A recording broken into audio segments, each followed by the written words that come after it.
ಆಗಿರ್ತಕ್ಕಂಥ YouTube channel study with ಪರಶುರಾಮ್ಗೆ ಸ್ವಾಗತ ಅಂತ ಹೇಳ್ತಾ ಇವತ್ತು 2 ಏಪ್ರಿಲ್ 2025ಕ್ಕೆ ನಡೀತಕ್ಕಂಥ ವಿಜ್ಞಾನದ ವಾರ್ಷಿಕ ಪರೀಕ್ಷೆ SSLC ಅವರಿಗಾಗಿ ಕೆಮಿಸ್ಟ್ರಿಯಲ್ಲಿ ಸ್ಕೋರಿಂಗ್ ಪ್ಯಾಕೇಜ್ ಅನ್ನು ಕೊಡ್ತಾ ಇದ್ದೀನಿ. ಆಲ್ರೆಡಿ ಫಿಸಿಕ್ಸ್ ಅಲ್ಲಿ ಕೊಟ್ಟಿದ್ದೆ, ಯಾರು ನೋಡಿಲ್ಲಲ್ಲ ಫಿಸಿಕ್ಸ್ ಕೆಮಿಸ್ಟ್ರಿ ಬಯೋ ಮೂರನ್ನ ನೋಡಿ.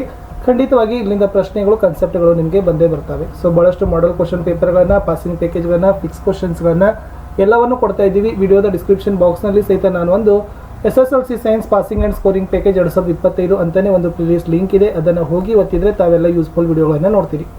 ಸೊ ಫಸ್ಟ್ ವಿಡಿಯೋಗೊಂದು ಲೈಕ್ ಇರಲಿ, ಸೊ ನಿಮ್ಮ ಗೆಳೆಯರಿಗೆ ಶೇರ್. ನೀವು ಫಸ್ಟ್ ಟೈಮ್ ವಾಚ್ ಮಾಡ್ತಿದ್ರೆ ಸಬ್ಸ್ಕ್ರೈಬ್ ಮಾಡೋದನ್ನು ಮಾತ್ರ ಮರೆಯದಿರಿ.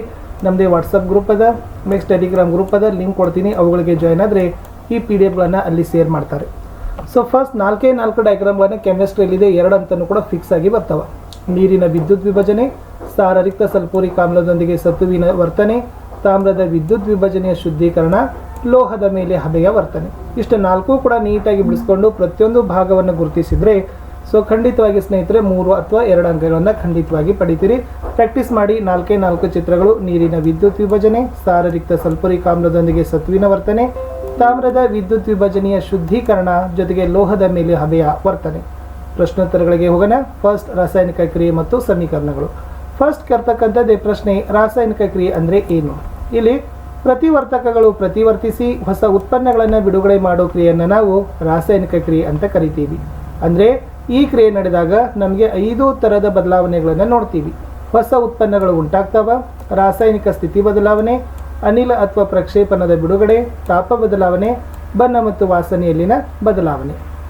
ಇನ್ನು ಈ ಪ್ರತಿಯೊಂದು ಡೆಫಿನೇಷನು ಒಂದೊಂದು ಸಮೀಕರಣವನ್ನು ನೀವು ಬಹೆಟ್ ಮಾಡಲೇಬೇಕು, ಗೊತ್ತಾಗಲೇಬೇಕು. ರಾಸಾಯನಿಕ ಸಂಯೋಗ ಅಂದರೆ ಏನು? 2 ಅಥವಾ 2ಕ್ಕಿಂತ ಹೆಚ್ಚಿನ ಪ್ರತಿವರ್ತಕಗಳು ರಾಸಾಯನಿಕವಾಗಿ ಸಂಯೋಗ ಹೊಂದಿ ಒಂದೇ ಒಂದು ಉತ್ಪನ್ನವನ್ನು ಬಿಡುಗಡೆ ಮಾಡಿದ್ರೆ ರಾಸಾಯನಿಕ ಸಂಯೋಗ ಅಂತೀವಿ. 2MgS + O2 it use to MgO. ಇನ್ನು ರಾಸಾಯನಿಕ ವಿಭಜನೆ ಅಂದರೆ ಏನಪ್ಪ ಅಂದ್ರೆ ಒಂದೇ ಪ್ರತಿವರ್ತಕ ವಿಭಜನೆ ಹೊಂದಿ 2 ಅಥವಾ 2ಕ್ಕಿಂತ ಹೆಚ್ಚಿನ ಉತ್ಪನ್ನಗಳನ್ನು ಬಿಡುಗಡೆಯಾಗುವ ಕ್ರಿಯೆ. PbNO3 twice it use to PbO + NO2 O2. ಇನ್ನು ರಾಸಾಯನಿಕ ಸ್ಥಾನಪಲ್ಲಟ ಅಂದರೆ ಒಂದು ಧಾತು ಸಂಯುಕ್ತದಲ್ಲಿನ ಇನ್ನೊಂದು ಧಾತುವನ್ನು ಸ್ಥಾನಪಲ್ಲಟಗೊಳಿಸೋ ಕ್ರಿಯೆ. Mg + ZnSO4 it use to MgSO4 Mg. ಇನ್ನು ರಾಸಾಯನಿಕ ದ್ವಿಸ್ಥಾನಪಲ್ಲಟ ಅಂದರೆ ಪ್ರತಿವರ್ತಕಗಳಲ್ಲಿರುವ ಸಂಯುಕ್ತಗಳು ಪರಸ್ಪರ ವಿನಿಮಯಗೊಂಡು ಹೊಸ ಉತ್ಪನ್ನಗಳನ್ನು ಬಿಡುಗಡೆ ಮಾಡುವ ಪ್ರಕ್ರಿಯೆ. NaCl + AgNO3 it use to AgCl2 + Na2CO3. ಇನ್ನು ಉತ್ಕರ್ಷಣ ಕ್ರಿಯೆ ಮತ್ತು ಅಪಕರ್ಷಣ ಕ್ರಿಯೆದು ನಿಮಗೆ ವ್ಯತ್ಯಾಸಗಳನ್ನು ಸಹಿತ ಕೇಳ್ಬೋದು. ಪ್ರತಿವರ್ತಕ ಆಕ್ಸಿಜನ್ ಬಳಸೋ ಕ್ರಿಯೆ ಉತ್ಕರ್ಷಣ, ಪ್ರತಿವರ್ತಕ ಆಕ್ಸಿಜನ್ ಕಳೆದುಕೊಳ್ಳೋ ಕ್ರಿಯೆ ಅಪಕರ್ಷಣ. ಓಕೆನಾ? ಇದು ಇಂಪಾರ್ಟೆಂಟ್ ಇತ್ತು. ಅಂದರೆ ಇಲ್ಲಿ ನೋಡಿ ಒಂದು ಸಮೀಕರಣ ಇದೆ, Cu + H2 it use to Cu + H2 ಬರ್ತದೆ. ಅಪಕರ್ಷಣಗೊಂಡ ವಸ್ತುಗಳು ಯಾವಿದಾವ?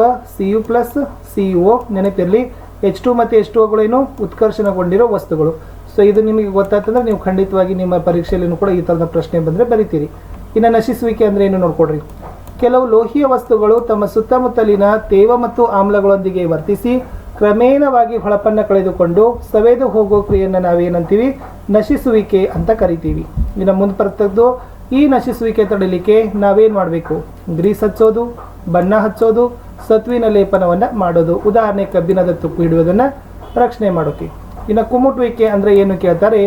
ಎಣ್ಣೆ ಅಥವಾ ಕೊಬ್ಬು ಗಾಳಿಯೊಂದಿಗೆ ಉತ್ಕರ್ಷಣ ಹೊಂದಿ ಅದರ ವಾಸನೆ ಮತ್ತು ರುಚಿಯನ್ನು ಬದಲಿಸುವ ಕ್ರಿಯೆಯನ್ನು ನಾವು ಕುಮುಟುವಿಕೆ ಅಂತ ಕರಿತೀವಿ. ಇಲ್ಲೇನಿರ್ತದಪ್ಪ ಅಂದ್ರೆ ಎಣ್ಣೆ ಅಥವಾ ಕೊಬ್ಬಿನಲ್ಲಿ ತಯಾರಿಸಿದ ತಿಂಡಿಗಳು ಗಾಳಿಯೊಂದಿಗೆ ಉತ್ಕರ್ಷಣೆ ಹೊಂದಿದಾಗ ಅದರ ವಾಸನೆ ಮತ್ತು ರುಚಿ ಬದಲಾವಣೆ ಆಗ್ತದೆ. ನೆನಪಿಟ್ಕೊಡ್ರಿ, ನೈಟ್ರೋಜನ್ ಅನಿಲ ಪ್ರಬಲ ಪ್ರತಿ ಉತ್ಕರ್ಷಣಕಾರಿ. ಇಲ್ಲಿ ಖರೀದಿ ಆಹಾರ ಪದಾರ್ಥಗಳು ಉತ್ಕರ್ಷಣೆ ಹೊಂದದಂತೆ ಸಂರಕ್ಷಣೆ ಮಾಡಲಿಕ್ಕೇ ನೈಟ್ರೋಜನ್ ಅನಿಲವನ್ನು ಬಳಸ್ತಾರೆ. ಇಂಪಾರ್ಟೆಂಟ್. ಇನ್ನು ಸ್ವಲ್ಪ ನಾನು ನಿಮ್ಗೆ ಹೇಳಿದ್ದೆ ಅಂತರುಷ್ಣಕ ಕ್ರಿಯೆ ಮತ್ತು ಬಹಿರುಷ್ಣಕ ಕ್ರಿಯೆಯ ವ್ಯತ್ಯಾಸ. ಉಷ್ಣ ಬಳಸಿಕೊಂಡು ನಡೆಯೋ ಕ್ರಿಯೆ ಅಂತರುಷ್ಣಕ, ಉಷ್ಣ ಬಿಡುಗಡೆ ಮಾಡೋ ಕ್ರಿಯೆ ಬಹಿರುಷ್ಣಕ. ಅಂತರುಷ್ಣಕ ಕ್ರಿಯೆಗೆ ಉದಾಹರಣೆ ಸುಣ್ಣದ ಕಲ್ಲಿನ ವಿಭಜನೆ. ಅದೇ ಸಮೀಕರಣ ಕೊಡ್ಬೋದು, CaCO3 it use to CaO + CO2. ಇನ್ನು ಬಹಿರುಷ್ಣಕ ಕ್ರಿಯೆಗೆ ಉದಾಹರಣೆ ಉಸಿರಾಟ ಮತ್ತು ದಹನ ಕ್ರಿಯೆ. ಅಂದರೆ CH4G + 2O2G it use to CO2G + H2O ಅಂತಕ್ಕಂಥದ್ದು ಉತ್ತರಗಳನ್ನು ನಿಮ್ಮದು ಬರಬೇಕು. ಇನ್ನೊಂದು ವ್ಯತ್ಯಾಸ ಬರ್ತದೆ, ಯಾವುದಪ್ಪ ಅಂದ್ರೆ ಉತ್ಕರ್ಷಣ ಕ್ರಿಯೆ ಮತ್ತು ಅಪಕರ್ಷಣ ಕ್ರಿಯೆ. ಪ್ರತಿವರ್ತಕ ಆಕ್ಸಿಜನ್ ಬಳಸಿಕೊಳ್ಳುವ ಅಥವಾ ಹೈಡ್ರೋಜನ್ ಬಿಡುಗಡೆ ಮಾಡೋ ಕ್ರಿಯೆ ಉತ್ಕರ್ಷಣ. ಪ್ರತಿವರ್ತಕ ಆಕ್ಸಿಜನ್ ಬಿಡುಗಡೆ ಮಾಡುವ ಅಥವಾ ಹೈಡ್ರೋಜನ್ ಬಳಸಿಕೊಳ್ಳೋ ಕ್ರಿಯೆ ಅಪಕರ್ಷಣ. ಇದಕ್ಕೆ ಉದಾಹರಣೆ 2Cu plus O2 it gives to 2Cu. ಇದಕ್ಕೆ CuO plus H2O it gives to Cu plus H2O. ಆಮ್ಲ ಪ್ರತ್ಯಾಮ್ಲಗಳನ್ನು ನೋಡ್ಕೊಂಡೋಗ್ರಿ. ಆಮ್ಲಗಳ pH ವ್ಯಾಪ್ತಿ ಇರ್ತದಪ್ಪ ಅಂದ್ರೆ 0 to 7, ಅದರ ರುಚಿ ಹುಳಿ ಇರ್ತದ. ಆಮೇಲೆ ಆಮ್ಲಗಳು ನೀಲಿ ಲಿಟ್ಮಸನ್ನ ಕೆಂಪು ಬಣ್ಣಕ್ಕೆ ಪರಿವರ್ತನೆಯನ್ನು ಮಾಡ್ತಾವ. ಬಟ್ ಪ್ರತ್ಯಾಮ್ಲಗಳ pH ಮೌಲ್ಯ 7 ರಿಂದ 14, ಕಹಿ ರುಚಿ, ಕೆಂಪು ಲಿಟ್ಮಸನ್ನು ನೀಲಿ ಬಣ್ಣಕ್ಕೆ ಪರಿವರ್ತಿಸ್ತಾವ. ನಿಮಗೆ ಇದು ಸ್ವಲ್ಪ ನೆನಪಿಟ್ಕೋಬೇಕು, ನೈಸರ್ಗಿಕ ಆಕಾರ ಮತ್ತು ಆಮ್ಲ ಯಾವ್ಯಾವುದರಲ್ಲಿ ಇರ್ತದ ನೋಡಿ. ವಿನೆಗರ್ದಲ್ಲಿ ಅಸಿಟಿಕ್ ಆಮ್ಲ, ಕಿತ್ತಳೆ ನಿಂಬೆಯಲ್ಲಿ ಸಿಟ್ರಿಕ್ ಆಮ್ಲ, ಇರುವೆ ಕಡಿತದಲ್ಲಿ ಮೆಥನಾಯಿಕ್ ಆಮ್ಲ, ಹುಣಸೆ ಟಾರ್ಟರಿಕ್, ಟೊಮೆಟೊ ಆಕ್ಸಾಲಿಕ್, ಮೊಸರು ಲ್ಯಾಕ್ಟಿಕ್. ಇನ್ನು ಕಾಸ್ಟಿಕ್ ಸೋಡಾದ ಹೆಸರು ಸೋಡಿಯಂ ಹೈಡ್ರಾಕ್ಸೈಡ್, ಸುಣ್ಣದ ನೀರು ಕ್ಯಾಲ್ಸಿಯಂ ಹೈಡ್ರಾಕ್ಸೈಡ್, ಸೌಮ್ಯ ಪ್ರತ್ಯಾಮ್ಲ ಮ್ಯಾಗ್ನೀಸಿಯಂ ಹೈಡ್ರಾಕ್ಸೈಡ್. ಇದು ಇಂಪಾರ್ಟೆಂಟ್ ಇತ್ತು. ಇನ್ನು ಇಲ್ಲಿ ಪ್ರತಿಯೊಂದರ ರಾಸಾಯನಿಕ ಹೆಸರು, ಸೂತ್ರ, ತಯಾರಿಕೆ, ಉಪಯೋಗ ಫಿಕ್ಸ್ ಆಗಿ ಒಂದಂತೂ ಕೂಡ ನಿಮ್ಮ ಎಕ್ಸಾಮ್ಗೆ ಬಂದೇ ಬರ್ತದೆ. ಸೊ ಇಷ್ಟನ್ನು ನೀವು ಸ್ವಲ್ಪ ಬಹೈಟ್ ಮಾಡಿ ಏನಾದರೂ ಟ್ರಿಕ್ಸ್ ಅಥವಾ ಕ್ಲೂಗಳನ್ನು ಇಟ್ಕೊಂಡು ಕಲ್ಕೊಡ್ರಿ. ಅಡುಗೆ ಸೋಡಾ, ಫಸ್ಟ್ ಅಡುಗೆ ಉಪ್ಪನ್ನು NaCl ಸೋಡಿಯಂ ಕ್ಲೋರೈಡ್ ಅಂತೀವಿ. ಅದನ್ನು ಹೆಂಗೆ ತಯಾರಿಸ್ತಾರೆ ಅಂದ್ರೆ ಹೈಡ್ರೋಕ್ಲೋರಿಕ್ ಆಮ್ಲ ಮತ್ತು ಸೋಡಿಯಂ ಹೈಡ್ರಾಕ್ಸೈಡ್. ಅಂದರೆ HCl plus NaOH it gives to NaCl plus H2O. ಇದರ ಉಪಯೋಗ ಕೈಗಾರಿಕೆಗಳಲ್ಲಿ ರಾಸಾಯನಿಕಗಳ ತಯಾರಿಕೆಗೆ, ಆಹಾರದ ಸಿದ್ಧತೆಗೆ. ಪಾಯಿಂಟ್ ಹಾಕಿ ಬರೀರಿ. ಇನ್ನು ಅಡುಗೆ ಸೋಡಾದಲ್ಲಿರ್ತಕ್ಕಂಥ ಸೂತ್ರ ಸೋಡಿಯಂ ಹೈಡ್ರೋಜನ್ ಕಾರ್ಬೋನೇಟ್ NaHCO3. ಅದನ್ನು ಹೇಗೆ ತಯಾರಿಸ್ತಾರೆ? ಸೋಡಿಯಂ ಕ್ಲೋರೈಡ್ ದ್ರಾವಣ ಅಮೋನಿಯಂ ಮತ್ತು ಕಾರ್ಬನ್ ಡೈಆಕ್ಸೈಡ್ ಜೊತೆ ವರ್ತಿಸಿದಾಗ ಅಡುಗೆ ಸೋಡಾ ಸಿಗ್ತದೆ. ಇದರ ಸೂತ್ರ NaCl plus H2O plus CO2 plus NH3 it gives to NaHCO3 plus NaH4Cl. ಅಂದರೆ ಈ ಬೇಕಿಂಗ್ ಪೌಡರ್ ತಯಾರಿಕೆಗೆ, ಆಮ್ಲಶಾಮಕವಾಗಿ, ಅಗ್ನಿಶಾಮಕವಾಗಿ, ಸೋಡಾ ವಾಟರ್ ತಯಾರಿಕೆಯಲ್ಲಿ ಅಡುಗೆ ಸೋಡಾವನ್ನು ಬಳಸ್ತಾರೆ. ಮುಂದಿನದು ವಾಸಿಂಗ್ ಸೋಡಾ. ಅದರ ಹೆಸರು ಸೋಡಿಯಂ ಕಾರ್ಬೋನೇಟ್ ಡೆಕಾಹೈಡ್ರೇಟ್ Na2CO3.10 H2O ಅಂತಾರೆ. ಇದನ್ನು ಹೆಂಗೆ ತಯಾರಿಸ್ತಾರೆ ಅಂದರೆ ನೀರಿನಲ್ಲಿ ಸೋಡಿಯಂ ಕಾರ್ಬೋನೇಟ್ನ ಪುನಃ ಸ್ಫಟೀಕರಣದಿಂದ ವಾಸಿಂಗ್ ಸೋಡಾ ಪಡಿತಾರೆ. Na2CO3 plus 10 H2O it gives to Na2CO3.10 H2O. ಉಪಯೋಗ ಗಾಜು, ಸಾಬೂನು, ಕಾಗದಗಳ ತಯಾರಿಕೆ, ನೀರಿನ ಶಾಶ್ವತ ಗಡಸುತನದ ನಿವಾರಣೆಗೆ. ಇನ್ನು ನೆಕ್ಸ್ಟ್ ಬರೋದು ಯಾವುದಪ್ಪ ಅಂದ್ರೆ ಚಲುವೆ ಪುಡಿ. ಅದರ ರಾಸಾಯನಿಕ ಹೆಸರು ಕ್ಯಾಲ್ಸಿಯಂ ಆಕ್ಸಿಕ್ಲೋರೈಡ್ CaOCl2. ಹೇಗೆ ತಯಾರಿಸ್ತಾರೆ? ಶುಷ್ಕ ಅರಳಿದ ಸುಣ್ಣಕ್ಕೆ ಕ್ಲೋರಿನ್ ಅನಿಲವನ್ನು ಹಾಯಿಸಿ ಚಲುವೆ ಪುಡಿ ತಯಾರಿಸ್ತಾರೆ. So CaOH twice plus Cl2 it gives to CaOCl2 plus H2O. ಇದು ಹತ್ತಿ ಬಟ್ಟೆ, ಕಾಗದ, ನಾರನ್ನ ಚಲುವೆ ಮಾಡಲು, ನೀರಿನ ಶುದ್ಧೀಕರಣದಲ್ಲಿ, ಸೋಂಕು ನಿವಾರಕವಾಗಿ, ಕ್ಲೋರೋಫಾರ್ಮ್ನ ತಯಾರಿಕೆಯಲ್ಲಿ ಮತ್ತು ಉತ್ಕರ್ಷಣಕಾರಿಯಾಗಿ ಬಳಸ್ತಾರೆ. ಇನ್ನು ಪ್ಲಾಸ್ಟರ್ ಆಫ್ ಪ್ಯಾರಿಸ್, ಅದನ್ನು POP ಅಂತಾರೆ. ಉತ್ತರದ ರಾಸಾಯನಿಕ ಹೆಸರು ಕ್ಯಾಲ್ಸಿಯಂ ಸಲ್ಫೇಟ್ ಹೆಮಿಹೈಡ್ರೇಟ್ ಅಂತ ಕರೀತಾರೆ. ಓಕೆನಾ? ಸೊ ಇದ್ರದ್ದು ಸೂತ್ರ CaSO4.12H2O. ಇದ್ರ ಹೇಗೆ ತಯಾರಿಸ್ತಾರೆ? ಜಿಪ್ಸಮ್ ಲವಣವನ್ನು 373 K ಕಾಸಿದಾಗ ಶುಷ್ಕಗೊಂಡು ಪ್ಲಾಸ್ಟರ್ ಆಫ್ ಪ್ಯಾರಿಸ್ ಸಿಗ್ತದೆ. ಸೂತ್ರ CaSO4.2H2O it gives to CaSO4.12H2O plus 12H2O. ಉಪಯೋಗ ಆಟಿಕೆಗಳು, ವಿಗ್ರಹಗಳು, ಮನೆಯ ಅಲಂಕಾರಿಕವಾಗಿ, ಮುರಿದ ಮೂಳೆ ಮತ್ತು ಹಲ್ಲಿನ ಚಿಕಿತ್ಸೆಗಳಲ್ಲಿ, ಬೆಂಕಿಯಿಂದ ಸುಡದಿರುವ ವಸ್ತುಗಳ ತಯಾರಿಕೆಯಲ್ಲಿ ಬಳಸ್ತೀವಿ. ಇನ್ನು ಲಾಸ್ಟ್ ಬರೋದೇ ಕಾಸ್ಟಿಕ್ ಸೋಡಾ. ಇದರ ರಾಸಾಯನಿಕ ಹೆಸರು ಸೋಡಿಯಂ ಹೈಡ್ರಾಕ್ಸೈಡ್ NaOH. ಹೇಗೆ ತಯಾರಿಸ್ತೀವಿ? ಸೋಡಿಯಂ ಕ್ಲೋರೈಡ್ ದ್ರಾವಣದ ಮೂಲಕ ವಿದ್ಯುತ್ತನ್ನು ಹಾಯಿಸಿದಾಗ ಸೊ ನಮಗೆ ಕಾಸ್ಟಿಕ್ ಸೋಡಾ ಸಿಗ್ತದೆ. ಈ ಪ್ರಕ್ರಿಯೆಗೆ ಕ್ಲೋರಾ ಅಲ್ಕಲಿ ಪ್ರಕ್ರಿಯೆ ಅಂತ ಕರಿತೀವಿ. Very very important. 2NaCl plus 2H2O it gives to NaOH plus Cl2 plus 2H2. ಇದ್ರ ಉಪಯೋಗ ಏನಪ್ಪ ಅಂತಂದರೆ NaOH ಇದು ಸಾಬೂನು, ಮಾರ್ಜಕ, ಕೃತಕ ನೂಲುಗಳ, ಕಾಗದ ಮತ್ತು ಅಲ್ಯೂಮಿನಿಯಂ ತಯಾರಿಕೆಯಲ್ಲಿ, Cl2 ಅಂದರೆ ಕ್ಲೋರಿನ್, ನೀರಿನ ಶುದ್ಧೀಕರಣ, PVC, CFC, ಈಜುಕೊಳ, ಕೀಟನಾಶಕಗಳ ತಯಾರಿಕೆಯಲ್ಲಿ, H2 ಅಂದ್ರೆ ಹೈಡ್ರೋಜನ್, ಇಂಧನ, ಕೃತಕ ಬೆಣ್ಣೆ, ರಸಗೊಬ್ಬರ, ಅಮೋನಿಯಾ ತಯಾರಿಕೆಯಲ್ಲಿ ಅದನ್ನು ಬಳಸ್ತೀವಿ. ಇನ್ನು ಸ್ವಲ್ಪ ತಟಸ್ಥೀಕರಣ ಕ್ರಿಯೆ ಬಗ್ಗೆ ನೋಡ್ಕೊಂಡು ಹೋಗಬೇಕು. ಆಮ್ಲ ಮತ್ತು ಪ್ರತ್ಯಾಮ್ಲಗಳ ನಡುವಿನ ಕ್ರಿಯೆಯಿಂದ ಲವಣ ಮತ್ತು ನೀರು ಉಂಟಾಗುವುದೇ ತಟಸ್ಥೀಕರಣ ಕ್ರಿಯೆ. NaOH plus 6HCl it gives to NaCl plus H2O ಅನ್ನೋದು ಉತ್ತರ ಬರಬೇಕು. ಸ್ವಲ್ಪ ಉಭಯಧರ್ಮಿ ಆಕ್ಸೈಡ್ ನೆನಪಿಟ್ಕೋಬೇಕು. ಅಲ್ಯೂಮಿನಿಯಂ ಆಕ್ಸೈಡ್ ಆಮ್ಲ ಮತ್ತು ಪ್ರತ್ಯಾಮ್ಲಗಳೊಂದಿಗೆ ವರ್ತಿಸಿ ಲವಣ ಮತ್ತು ನೀರನ್ನು ಬಿಡುಗಡೆ ಮಾಡ್ತದೆ. ಆ ಕಾರಣಕ್ಕಾಗಿ ಅಲ್ಯೂಮಿನಿಯಂ ಆಕ್ಸೈಡನ್ನೇ ಏನಂತಾರೆ? ಉಭಯಧರ್ಮಿ ಆಕ್ಸೈಡ್ ಅಂತ ಕರೀತಾರೆ.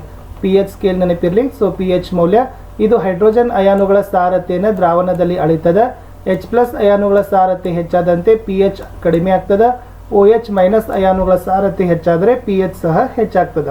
ಸೊ ಮನುಷ್ಯನ ದೇಹದ pH ವ್ಯಾಪ್ತಿ 7 ರಿಂದ 7.8 ನೆನಪಿರಲಿ. ಓಕೆನಾ? ಇದು ಇಂಪಾರ್ಟೆಂಟ್ ಇತ್ತು.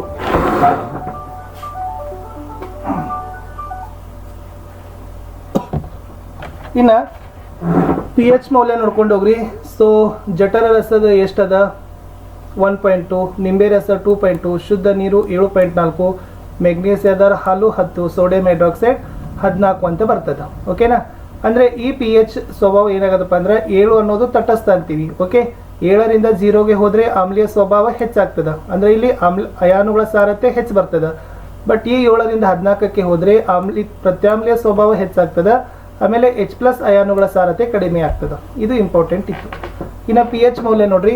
ಸೊ ಪಿ ಎಚ್ ವ್ಯಾಪ್ತಿ ಆಮ್ಲಮಳೆದ್ದು ಪಿ ಎಚ್ ಮೌಲ್ಯ 5.6ಕ್ಕಿಂತ ಕಡಿಮೆ ಆದರೆ ಆಮ್ಲಮಳೆ ಅಂತೀವಿ.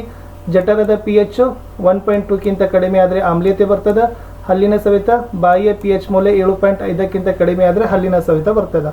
ಆಮ್ಲಮಳೆಯ ಪರಿಣಾಮ ಜಲಚರಗಳ ಅಳಿವು ದುಸ್ತರ, ಸ್ಮಾರಕಗಳ ಹೊಳಪು ಕಡಿಮೆ ಆಗ್ತದೆ. ಆಮ್ಲಮಳೆ ಪರಿಹಾರ ವಾಯು ಮಾಲಿನ್ಯವಾಗದಂತೆ ತಡೆಯೋದು. ಜಠರ ಇದರ ಪಿ ಎಚ್ ಆಮ್ಲೀಯತೆಗೆ ಪರಿಣಾಮ ಅಜೀರ್ಣತೆಯಿಂದಾಗಿ ಅಧಿಕ ಆಮ್ಲದ ಉತ್ಪತ್ತಿಯಿಂದ ಜಠರದ ನೋವು ಮತ್ತು ಉರಿತ.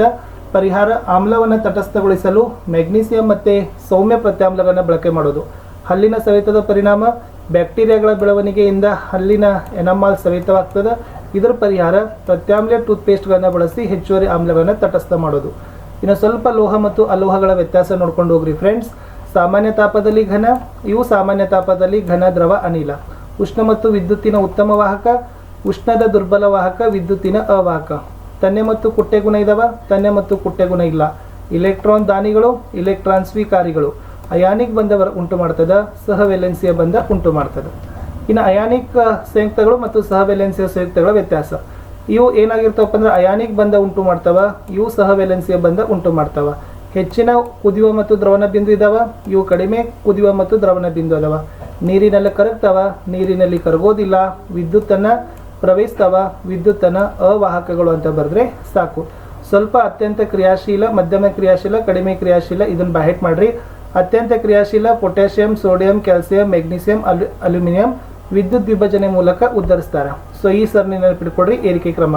ಇನ್ನು ಮಧ್ಯಮ ಕ್ರಿಯಾಶೀಲದಲ್ಲಿ ಸತು, ಕಬ್ಬಿಣ, ಸೀಸ, ಹೈಡ್ರೋಜನ್, ತಾಮ್ರ, ಕಾರ್ಬನ್ನಿಂದ ಅಪಕರ್ಷಿಸಿ ಉದ್ಧರಿಸ್ತಾರೆ. ಮಧ್ಯಮ ಕ್ರಿಯಾಶೀಲಗಳು ಕಾರ್ಬನ್. ಅತ್ಯಂತ ಕ್ರಿಯಾಶೀಲ ವಿದ್ಯುತ್ ವಿಭಜನೆ ವಿಧಾನ. ಕಡಿಮೆ ಕ್ರಿಯಾಶೀಲ ಪಾದರಸ, ಪ್ಲಾಟಿನಂ, ಬೆಳ್ಳಿ, ಚಿನ್ನ, ಸಿನ್ನಬಾರ್ ಅದುರಿನಿಂದ Hg ಉದ್ಧರಿಸ್ತಾರೆ, ಮುಕ್ತ ರೂಪದಲ್ಲಿ ದೊರೀತಾವೆ.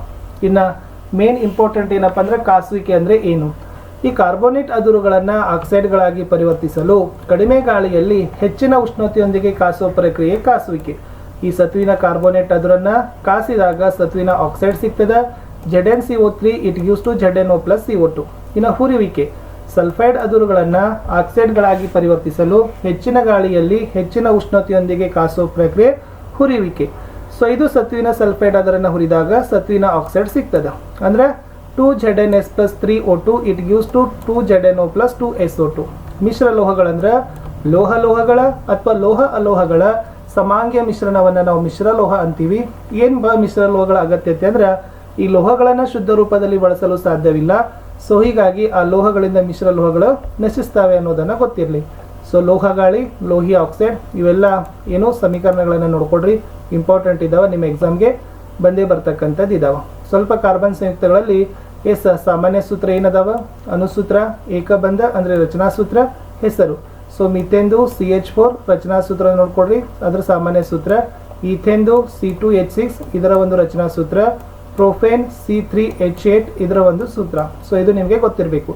ಇನ್ನು ಆಲ್ಕಿನ್ಗಳಲ್ಲಿ ನೋಡೋದಾದರೆ ಈಥಿನ್ದು ರಚನಾ ಸೂತ್ರ ಬರ್ತದೆ, ಪ್ರೋಫೀನ್ C3H6, ಬ್ಯೂಟೀನ್ C4H8. ಸೊ ಇವೆಲ್ಲ ನಿಮಗೆ ಗೊತ್ತಿರಲೇಬೇಕು. ಸೊ ಇವುಗಳನ್ನು ಚೆನ್ನಾಗಿ ನೀವು ಪ್ರಾಕ್ಟೀಸ್ ಮಾಡಿಕೊಡ್ರಿ. ತ್ರಿಬಂಧದಲ್ಲಿ ಈಥೈನ್ದು C2H2, ಪ್ರೋಫೈನ್ದು C3H4, ಬ್ಯೂಟೈನ್ದು C4H6 ಅಂತ ಬರ್ತದೆ. ಇನ್ನು ಸ್ವಲ್ಪ ನೀವು ಸೈಕ್ಲೋಹೆಕ್ಸಿನ್ ಅದರ ಅನುಸೂತ್ರ C6H10 ಎಂದು ನೋಡ್ಕೊಡ್ರಿ. ಬೆಂಜಿನ್ದು C6H6 ಇದು ಕೂಡ ನೋಡ್ಕೊಡ್ರಿ. ಎರಡು ಇಂಪಾರ್ಟೆಂಟ್ ಇದಾವೆ, ಭಾಳ ಸಾರಿ ಕೇಳಿದ್ರು. ಇನ್ನು ಕ್ರಿಯಾಶೀಲ ಗುಂಪು ಹೊಂದಿರುವ ಸಾವಯವ ಸಂಯುಕ್ತಗಳ ಕೋಷ್ಟಕದಲ್ಲಿ ಹೆಲೋ ಅಲ್ಕೇನ್ ಬರ್ತದೆ. ಸೊ ಉದಾಹರಣೆಗಳನ್ನು ಕೊಟ್ಟಿದ್ದಾರೆ: chloropropane, bromopropane, propanol, propanal, propanone. So ಇವೆಲ್ಲ ಇಂಪಾರ್ಟೆಂಟ್ ಇದಾವೆ ಫ್ರೆಂಡ್ಸ್.